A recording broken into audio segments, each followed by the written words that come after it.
Hello and welcome to Diecast Diaries. I'm Dan. Now, after in my last video covering one of the slightly more obscure British military diecast ranges, which was Lone Star, tonight I'm going to be looking at a range that is very much at the opposite end of the scale, and that's the Dinky Toys military range from the 1950s and 60s.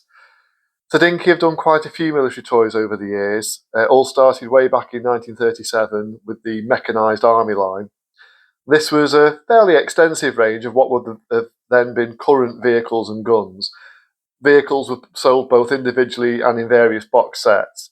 Production of this range halted in 1941 due to the metal being needed for the war effort, but it would resume again in 1946 and continue all the way up to 1954, by which point pretty much all the vehicles in that range would have been very much out of date and obsolete. The only new vehicle introduced after the war, prior to 1954, was the Willys Jeep, which was introduced in 1946, a vehicle that, of course, pre-war wouldn't have been known to the public, and a vehicle that would have very much been very popular after its starring role in World War II. The Jeep would continue in production until 1955. Now, unfortunately, I don't have either the Jeep or any of the mechanised army models, but with one exception, I do have all of this next range. And I like to think that these particular models are what collectors tend to think of when Dinky Military is mentioned. I think this is kind of the sort of quintessential Dinky Military range. I think it has a bit of it falls nicely between the other two ranges. So the mechanised army range, although it is sort of very sought after, the models, it's not quite as extensive a range as this one. The models being much older are harder to find generally, and therefore command much higher prices in a lot of cases. Certainly if you want any of the box sets, they do. And the latter range, which was kind of in production from about the early 70s through to the end of the company in 1980, whilst I'm a fan of it myself, I can see that it might not have as broad appeal because you've got a whole range of different scales in that range, from 1 to 32, 1 to 35, 1 to 50, 1 to 76. You've also got a range of different nationalities represented as well. You've got not only British vehicles, but also American, German, and even French. Whereas this range from the 50s and 60s, although two of the vehicles are of American origin, they're all in British Army service, so all the vehicles are British. They're all the same scale, which is 1 to 60, and with one exception, they're all the same colour as well, so they look kind of really good, kind of displayed all together. And the vehicles from this range, again with a couple of exceptions, are generally pretty easy to pick up. You can kind of go on eBay, go to a toy fair, anything like that, and you'll find some of these. So the very first one was actually released a year before the rest, and that was this one. Now, one feature of this range is Dinky, with a few exceptions again, generally didn't give the details of what exact vehicle this was. They said what type of vehicle it was. So in this case, Dinky launched it as the Army Scout Car, but they never said that it was actually a Daimler Dingo, which it obviously quite clearly is. So this one was released, as I say, in 1953 and would remain in production until 1962. And basically, this kind of gives a general idea of what the rest of the range is like. So this is, as I say, they're all this sort of scale. Initially, the vehicles all had this same sort of very smooth sort of rubber tyres, and they are all separate tyres, of course, on the metal hubs. Later vehicles would be introduced with kind of more realistic looking sort of treaded tyres, which look far better for military vehicles. But generally, it's all kind of the same wheels other than that. Vehicles initially were sold with no figures. You could buy a set of figures, all exactly the same, all like army personnel just in this seated position. Some of the vehicles have one peg hole, like this one does, and later versions would be introduced with a driver. Some of the vehicles, like army trucks, had numerous peg holes in the back that, although the vehicle was only ever released with one figure, as I say, you could buy a set of these little figures to populate the back of your truck.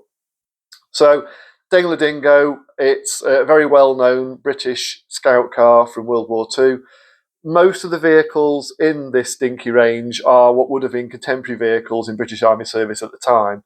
There are several that date from World War II, but it's also quite likely that a lot of these would still have been in service. There's a number of vehicles and weapons and things like that from World War II that stayed in service with the British Army for a good number of years after the war, and I'm pretty sure the Daimler Dingo will have been until probably about the mid-50s, when it would have been replaced by the Daimler Ferret, which was a kind of very similar style vehicle. So you've got the open top fighting compartment, and you can see the detail inside is pretty sparse. These were, although they're kind of nice and you can easily tell what sort of vehicle it was, detail is generally kind of like pretty sparse. They are kind of relatively basic castings, really. I wouldn't say quite as basic as the Lone Star ones that I looked at in my last video, but they were all, as I say, with one exception, they were all this same sort of bronzy green type colour, which looked pretty nice, looked quite appropriate. And most of the vehicles had some kind of regimental badge painted on the front there. Quite a lot of them had this red and yellow square on the front. But yeah, so that's the Daimler Dingo Scout car. As I say, that was released a whole year before any other vehicles from the range. Pop that over there. Now, the next one was one that Dinky did refer to by its name, and this was the Austin Champ. So this was released in 1954 and was actually in production until 1970, so it would have been one of the last ones from the range in production. So the Austin Champ real vehicle was produced in the 1950s, and it was really an attempt to start to replace the multitude of wartime Willys Jeeps that would still have been in service. The problem with the Austin Champ, it was a capable vehicle, but really for what it was, what for its purpose basically, it was quite expensive, quite over-engineered, and although it did enter service, it never really kind of took over as much as the Jeep did. And of course, also by the end of the 40s into the early 50s, you've got the appearance of the Series 1 Land Rover as well. That, of course, would obviously go on to have a very long career with the British Army in its various different marks and series and that. So the Champ did see widespread service, but yeah, it was a kind of I think it didn't offer a huge amount of improvements over the wartime Jeep, certainly not to justify the cost of producing it and operating it. But, you know, it's a nice model, the Dinky one. You've got a little bit of detail with this one. You've got the headlights kind of picked out. Well, that's it, no other details. You've got also a spare wheel. It's nice to see that it is a proper hub with another sort of proper rubber spare tyre on the back again. This one is probably the later version that has come with a figure, but you can see what I mean when I say it's got spare little peg holes in the back, so you can buy some extra personnel to put in there. So this would never have been released with 4 figures in the back. As I say, it would just be a way of filling out the vehicle a bit more. It's all metal again. There was obviously virtually no use of plastic in these kind of early ones, so even the windscreen is metal as well. But, you know, that does mean that these are pretty robust vehicles. Obviously, all the ones I've got in this sort of collection, they're all ones that have been bought second-hand from a variety of different sources. So some are in better condition than others. Also, I should point out that some of the vehicles from this range were some of the very first military vehicles I had back when I was a kid in the 80s, and they would have been bought for me from things like toy fairs, even car boot sales, and I'm afraid to say they were played with. Now, thankfully, they are all, you know, none of them are broken. There are ones that obviously are a little bit play worn and that, but yeah, they did get another lease of life, and they did take part in quite a number of carpet battles, but generally they're all in sort of reasonable condition. So that's the Austin Champ. And you see again, it's got the same marking as the Daimler Dingo. So that was, as I say, in production from 1954 to 1970. There was actually one of the rarest ones. This is the other vehicle I don't have, in a version of this in United Nations colours. It was basically white all over, but with the edges of the wheel arches still in the same green. It didn't actually have any UN markings on. I believe that may have been for export only, but that one was in production for only a couple of years, from 1968 to 1970. That one's a very difficult one to track down. But yeah, other than that, that's the Austin Champ. So then we go back to Dinky not referring to vehicles by their actual name and just referring to it by what type of vehicle it was. So again, in 1954, they released this one, which Dinky just called the Army 1-ton cargo truck. It is actually a Humber 1-ton truck. This one actually is one of my favourites from the entire range, which might seem surprising given that there's nothing particularly special about it. It is just a basic truck. Obviously, it was a 1-ton cargo truck in quite widespread service with the British Army from the 1950s. You see this one's got the later style tyres, which do look much better, it has to be said, and this is one of the ones that does come with a driver. Most of the early releases, or I think pretty much all of the early releases, didn't come with any glass. Glass was something that was introduced on these at kind of a much later date, but I have a feeling that there were some vehicles that never ended up having glass fitted, and this may well have been one of them. So yeah, I don't mind though. It does kind of fit with the rest of the range, really, than being like that. So you can see, obviously, again, with this one, the headlights are picked out. Again, no other details at the back. The top does come off, so you can see you've got 4 little holes in the back there for some more troops if you wanted to add those to it. I'll just put the top back in. And the top is kind of tin plate again. So as I say, it's all metal and the rubber tyres at this early stage. And you can see very simple stamped details on the bottom, Army 1-ton cargo truck. It says Dinky Toys, made in England, Meccano Limited, and they kind of pretty much all said that on the bottom. So that's the Humber 1-ton Army truck. As I say, one of my favourites. For some reason, it just always appealed to me, that one. Then we go to another World War II vehicle. Now, Dinky Toys just called this one the Army Covered Wagon, which I always thought seemed like quite an old-fashioned term to kind of refer to this, even if they weren't going to call it what it actually is, which is a Bedford QL 3-ton truck. You'd think they'd have called it Army Lorry or even Army Truck or something like that, but no, Army Covered Wagon was what it was referred to. And yeah, so as I say, this one is actually a Bedford QL, specifically a QLD, which I think was the most common variant. It's just a general service cargo truck used for carrying troops, supplies, all kinds of stuff, really. Very widely used during World War II. It was kind of the main British truck of World War II, really, certainly from about kind of 42 onwards, I would have said, through to the end of the war. So there would have been large numbers of these in service after the war. Until obviously we gradually get phased out because they were getting obviously worn out and replaced by more capable vehicles. So again, this is a later one. You can see it's got the driver in the cab. It's got the treaded tyres again. One feature of this one is it does have a tow bar. There are a number of things. There was nothing that specifically was meant to go with this, but Dinky did release a number of things that could be towed, and there's no reason why you couldn't hitch it to the back of this. Again, same markings as the previous vehicles. And again, similar to the Humber, you've got a removable top. You can see it's got a spare wheel tucked in behind the cab there. And again, you know, it's a proper wheel. It's exactly the same as these wheels here. That's a really nice touch. This one doesn't have any kind of seats in the back, so really this one's only for cargo rather than carrying troops or anything like that. Let's pop the top back on. There we go. This is another favourite of mine. I think just because it's such a classic truck from World War II. And I think, you know I mentioned with a couple of the earlier ones that detail is relatively basic on these, but they are pretty nice castings. And again, even though Dinky never referred to it as such, you can easily tell that is a Bedford QL. So yeah, another favourite of mine, that one. And that one, again, released in 1954 and in production until 1963. And then the Bedford QL's replacement, which came into service in the 50s, was the Bedford RL, which is what this is.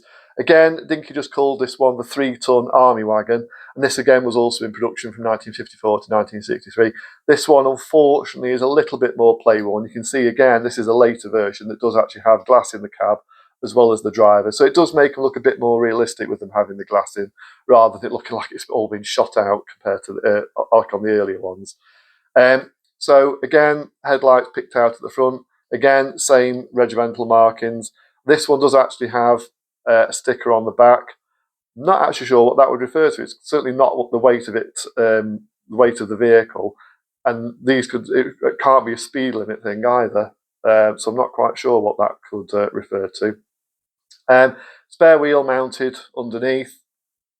And again, the top comes off. This is another one that's got no troop seats in the back or anything, so it's obviously just for cargo. But again, it does have the very simple, basic tow hook. Again, there was nothing specific that this vehicle was meant to tow, so it was just obviously whatever you had. Hitch it up behind this. So that's the Bedford RL. Pop that there. Then we have another World War II era vehicle. And this one, Dinky just referred to it as the 10-ton Army Wagon. It's actually a Foden. So this probably would have been 6x4 rather than 6x6. There was quite a few large trucks like this that the British Army had in service that only had the rear wheels powered. I reckon probably this one did carry on in service post-war, but then would have been replaced by the AEC Militant. Now that was a vehicle that I covered when I looked at the Matchbox Lesney military range from the sort of late 50s into the 60s, a lot of which were copied from vehicles in the Dinky range. But Matchbox, instead of copying this one, decided to do what would have been the then current vehicle, as I say, which is the AEC Militant. So again, this one, it's got the, again, same regimental markings, the same simple tow hook at the back, larger size wheels, but again with the treaded tyres. And although this is probably a later release one with the driver, it doesn't have any glass. Again, spare wheel mounted behind the cab, and again, a removable top. But this one does have some seats in the back, so you can actually get a whole 10 soldiers in the back of there. I'm not sure how many came in the set. I think it might have been 6. But yeah, so that's the Foden 10-ton army truck. Another one that's not in great condition, but it's, it's not terrible, I suppose. That was in production from 1954 to 1964.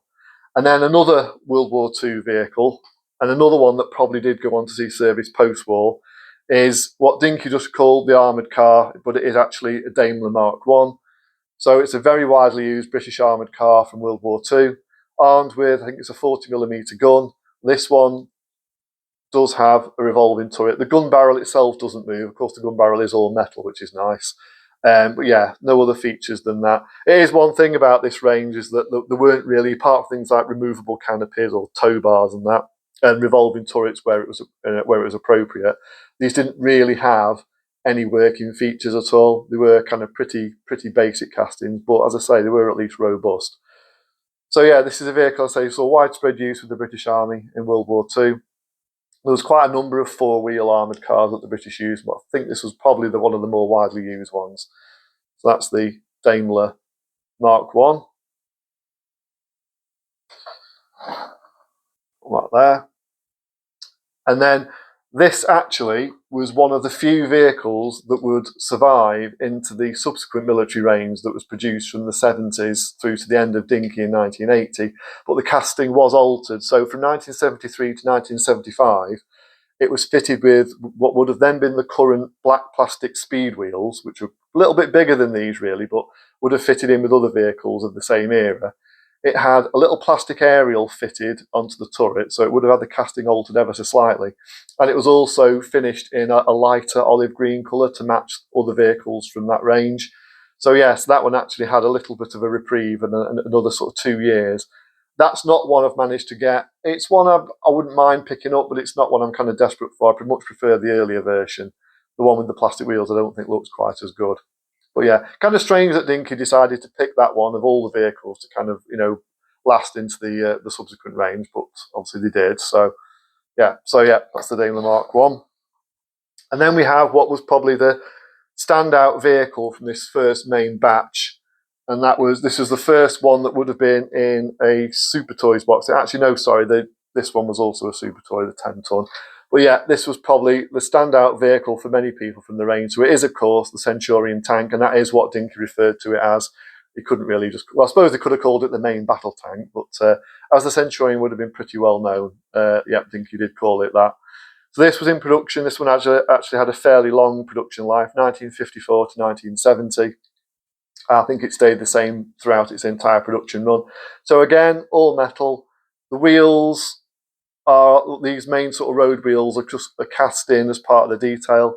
It does actually have, I think they're actually plastic, and it might be the first appearance of plastic.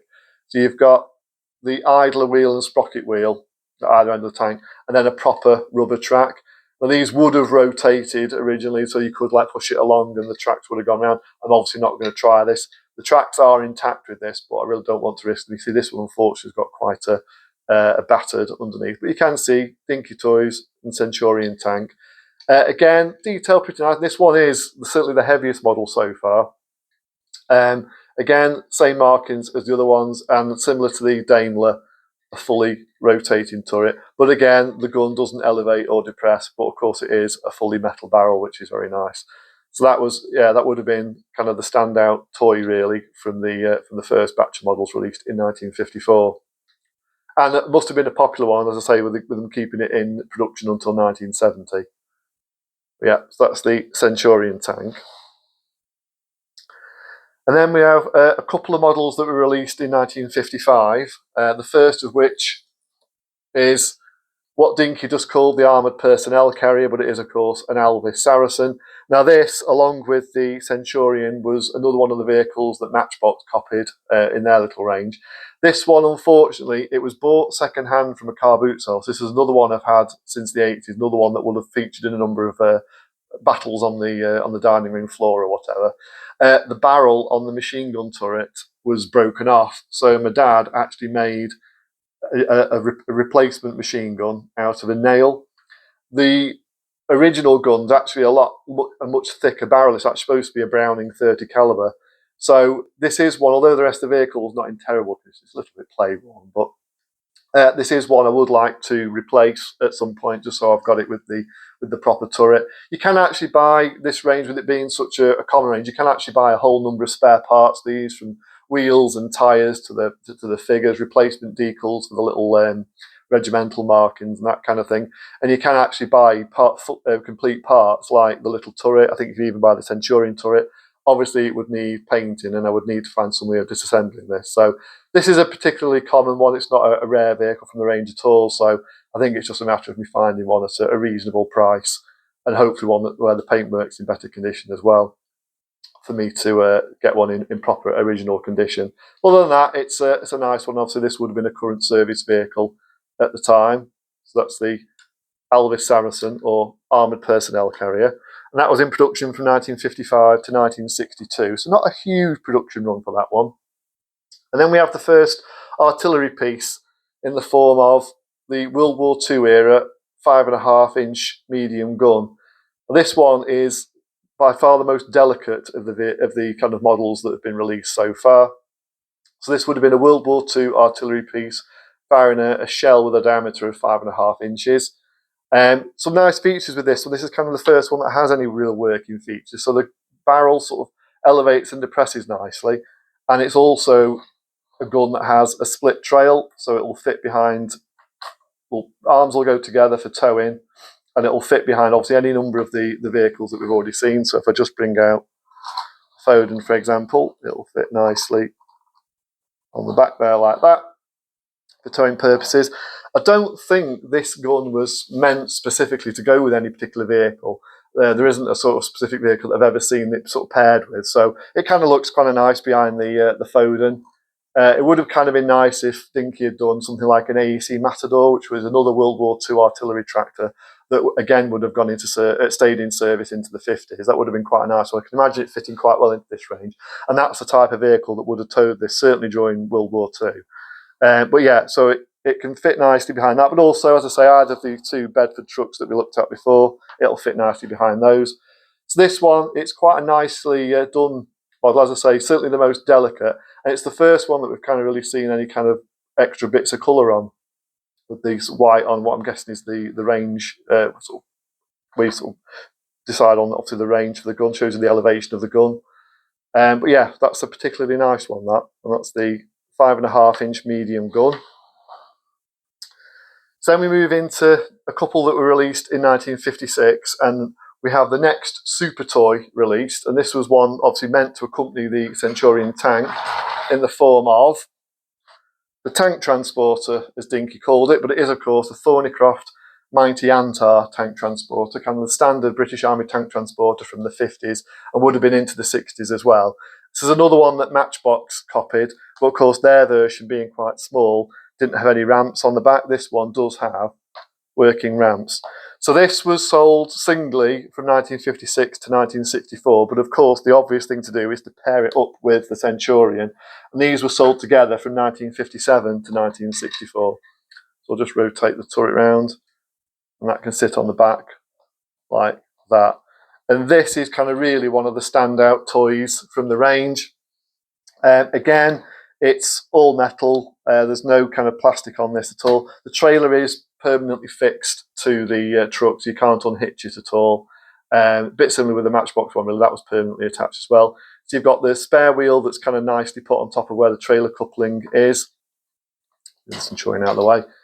But you've got some really nice detail in this one. Again, you've got the headlights picked out, and you can see it's got the Antar badge in the middle of the radiator.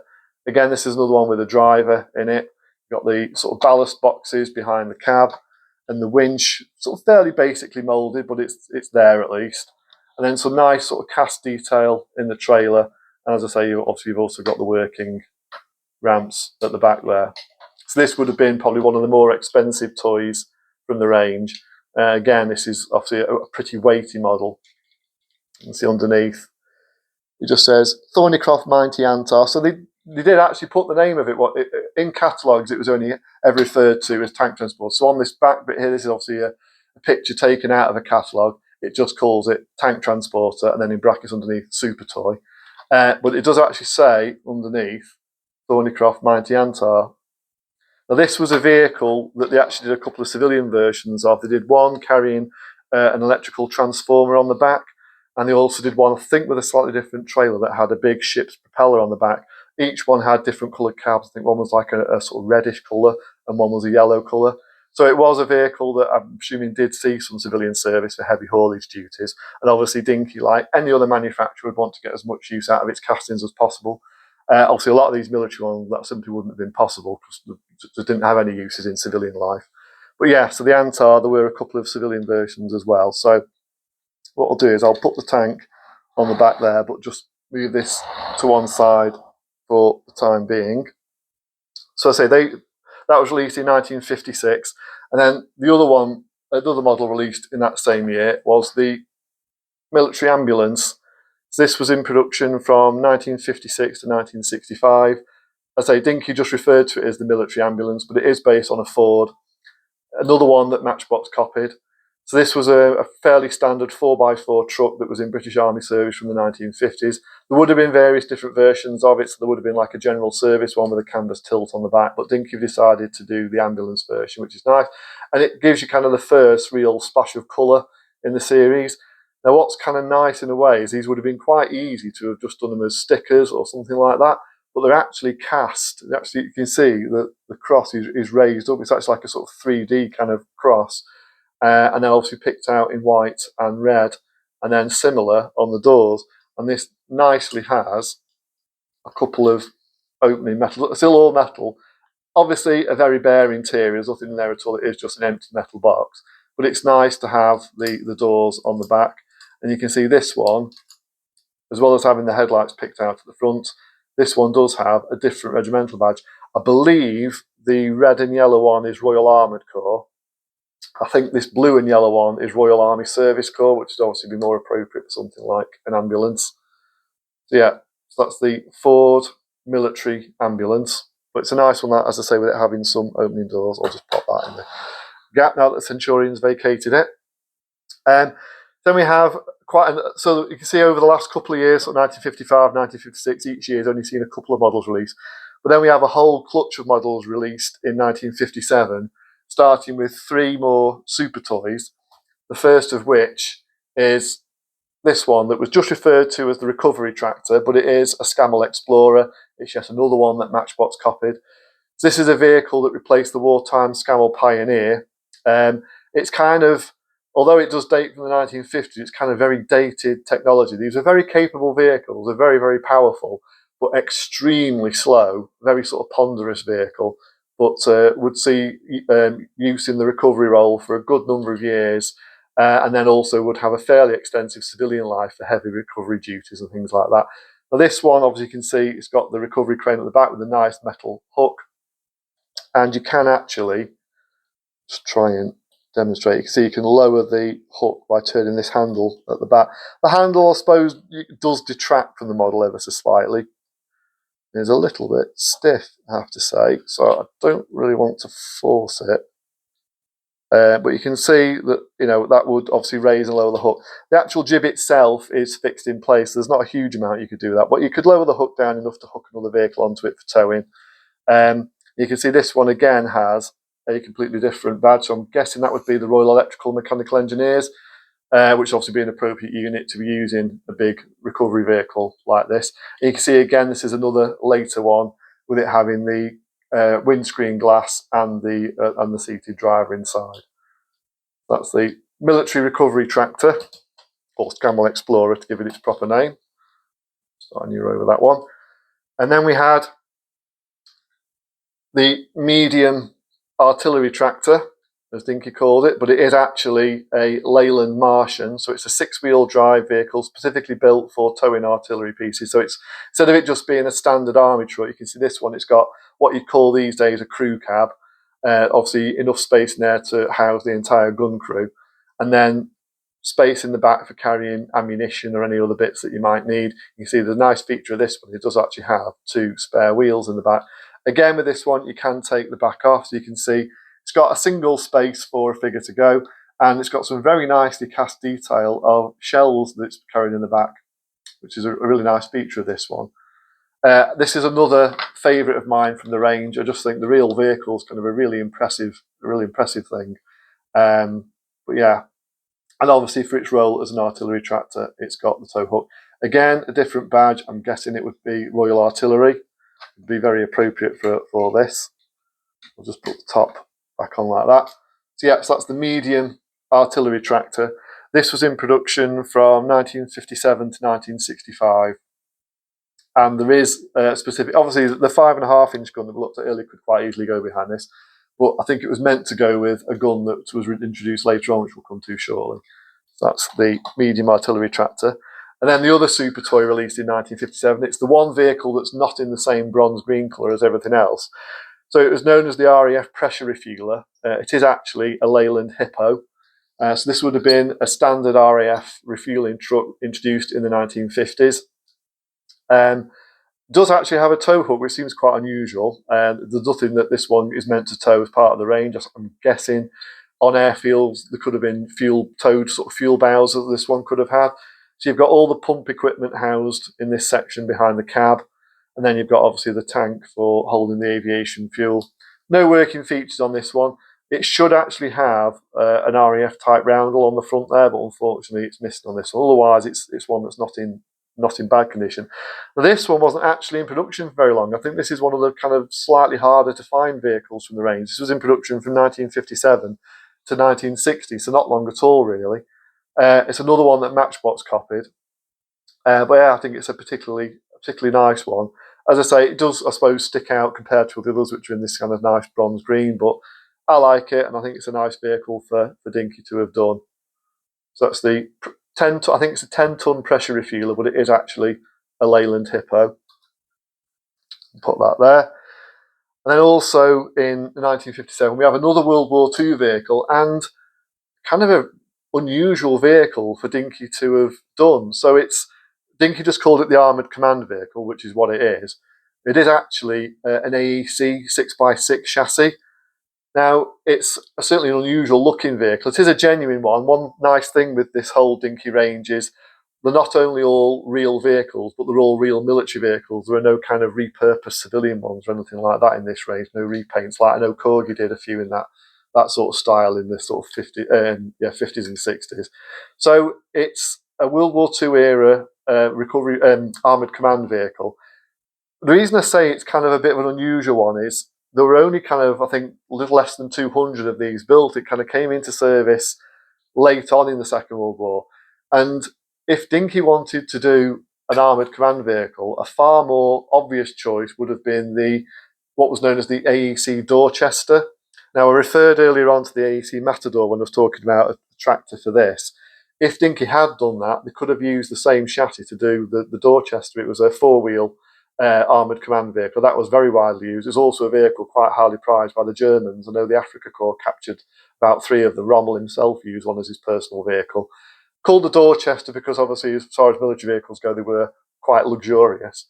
But yeah, this was its late war replacement. But as I say, yeah, although this did enter service, it was not in widespread use at all. This one's actually quite nice, and it's actually got the Desert Rats, the 7th Armoured Division. You can see the little Jerboa badge on the front and the rear. Nice cast detail on it. You've got the various sort of vents and things like that. I think this was a vehicle. This is one again I've had since I was little. One that always fascinated me because, of course, it has absolutely no windows at all. I know of course, you'd fold these up for driving, but for me, when I was little, seeing this, I was like, how does the driver see? It was a vehicle that always kind of fascinated me. But yeah, to be fair, although it's an unusual one, I'm pleased that Dinky did, because it's not a vehicle that you could imagine anybody else doing a model of. And yeah, I particularly like that one. So that's the AEC 6x6 Armoured Command Vehicle. And then we have a really nice set of 3 vehicles. They were sold separately, but they were also sold together as a set. And it's another kind of World War II vehicle in the form of the field artillery tractor. But this is actually a Morris quad.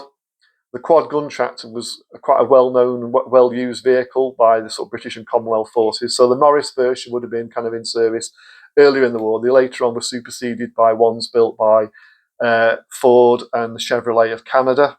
So they were kind of very similar shaped vehicles, but had like quite a different front end, but basically serve the same purpose. So it's a vehicle for obviously carrying the gun crew. And again, it's got what I'm assuming is the Royal Artillery badge. Spare wheel mounted on the back. Now, one feature with this one, it immediately looks like there's a headlight broken off, but that is how they appear. It does seem quite odd, and if you look closely, you can see there's nowhere where a headlight is broken off from.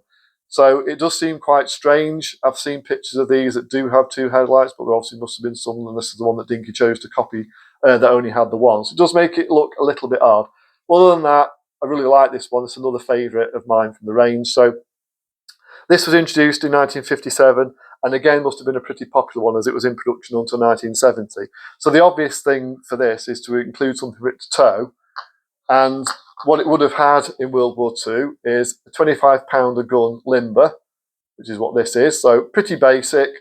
It's obviously what would have carried the gun shells. So we'll just attach that to the back like that. And then, of course, the 25-pounder itself. And this is another nice one in that, similar to the 5.5-inch gun, it's got the barrel that can raise and depress. But yeah, very, very well-known artillery piece, widely used by British and Commonwealth forces all throughout World War II, and then for a good number of years afterwards, well into the 1950s. And this obviously couples to the limber, and it means you have a really nice set. I think that looks great. So all of these models were produced between 1957 and 1970. They were all available separately, but they were, of course, also available as a set. It kind of obviously it seemed the obvious thing to do, and that set was available for the same year. So yeah, you can imagine this one being a particularly popular set, really. Kind of would have been nice, and another way for Dinky to have got some more use out of these castings, especially as they couldn't do any civilian versions of them, is to have done some in desert colours. This would have been a really good looking one in desert camouflage. Things like, the 5.5-inch gun, the Dler Mark1, the Bedford QL truck, the Daimler Dingo, certainly. All of those would have looked really good in kind of a desert scheme.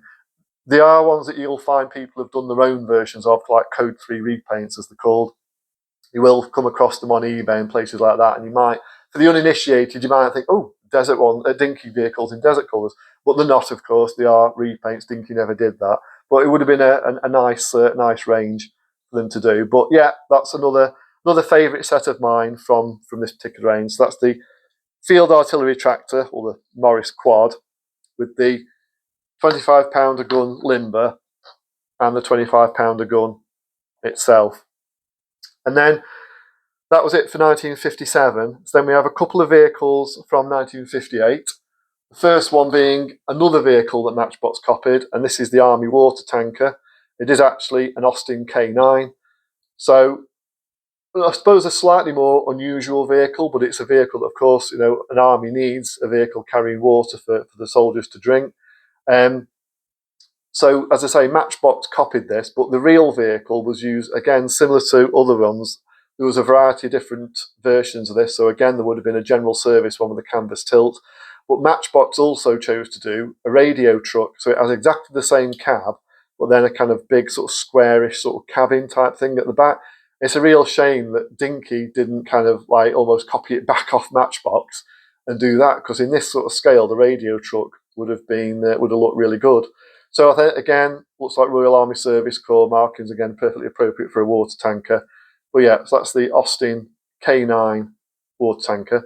This one, it's another one I've had since I was little, but it was missing the spare wheel. It had just come out from the back there. So when I had it, it was obviously missing that.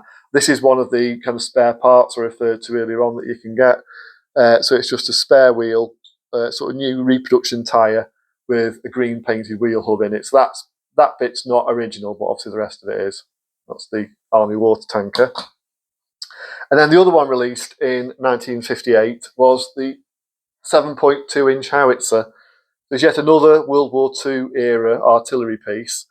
And this is what I've seen in all the catalogues is featured being towed by the Dler Mark1. So I'll just hitch the two of them up. There we go. You can just about see it there.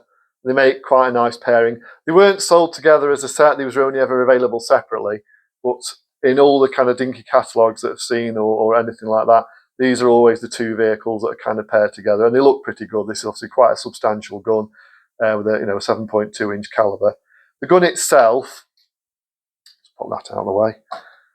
The gun itself, again, like the other artillery pieces, it elevates and depresses. Some nice detail. You've got some nice sort of with the wheel for raising and lowering the gun barrel. And again, similar to the 5.5-inch, you've got this part here painted white. Much bigger, sort of heavy treaded tyres like the real gun had. But as I say, this is another World War II era gun that will have had a reasonable career post-war with the British Army. That was the largest artillery piece that Dinky did as part of this range.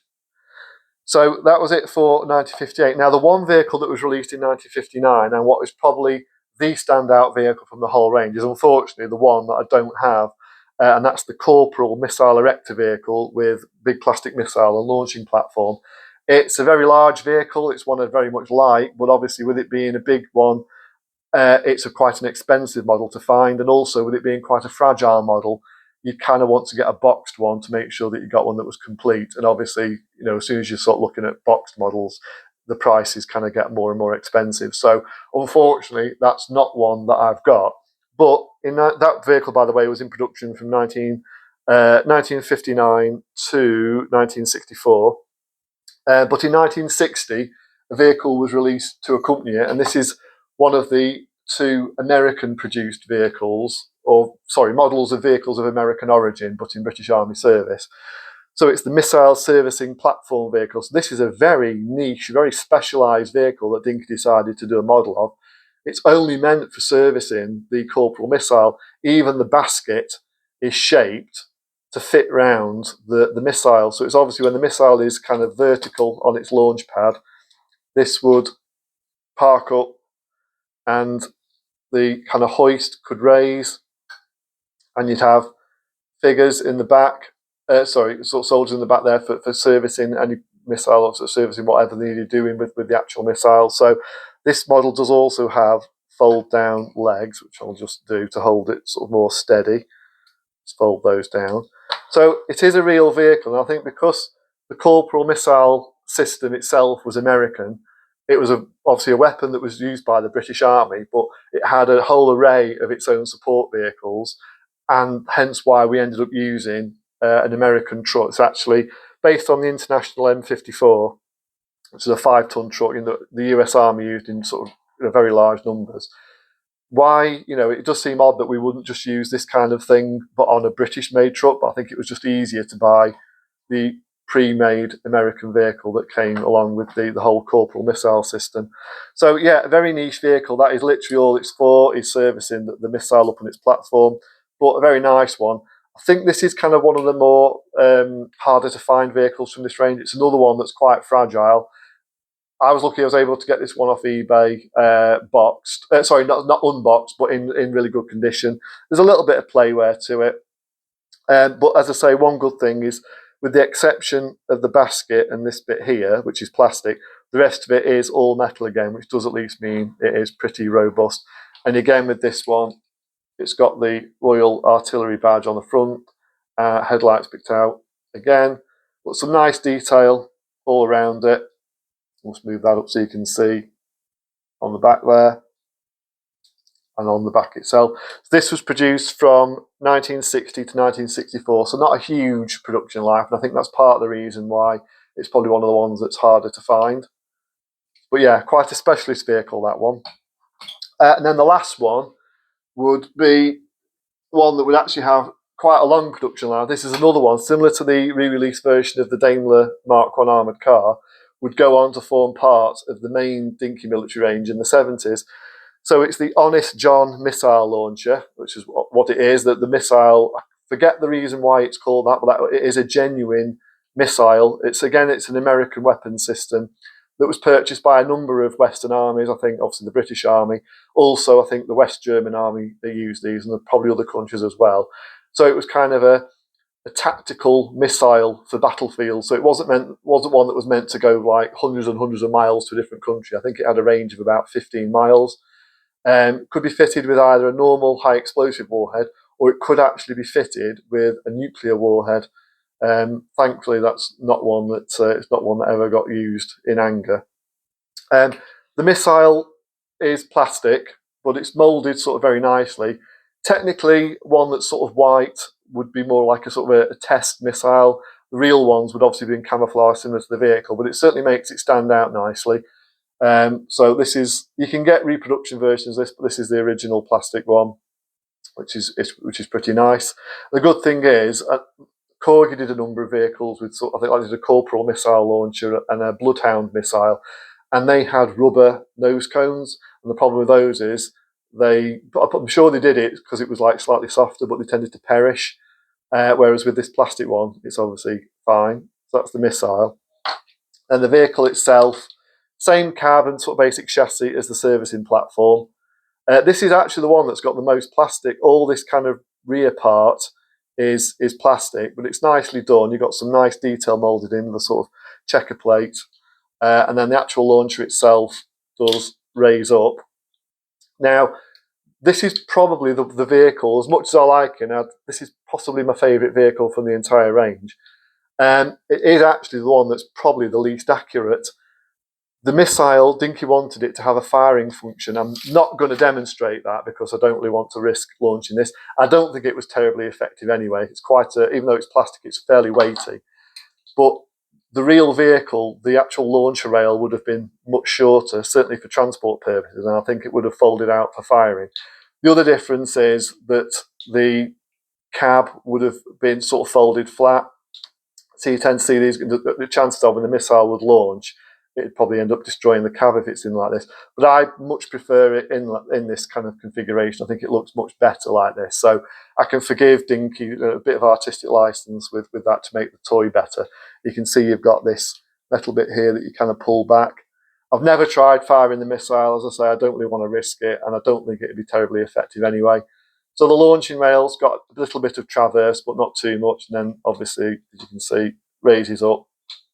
And then you just sort of place the missile on the back like so. And yeah, just sort of hand launch it, if you like, off like that.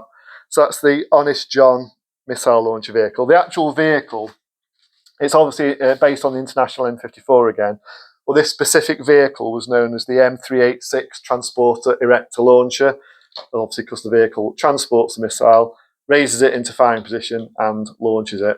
But yeah, very nice vehicle. Not sure what this badge here denotes. So again, I've got the Royal Artillery badge here. But yeah, I'm not sure on that triangular one, but it's on the back again, so I'm assuming it is original. Obviously, with this one, it's probably the least robust of some of them because it's obviously, as I say, a lot of plastic on here that could easily get chipped. So that's something to watch out for with that one. And of course, making sure that it does come with its missile. So that vehicle was in production from 1964 all the way through to 1976. It was one of the vehicles Dinky deemed worthy of carrying on into the new range.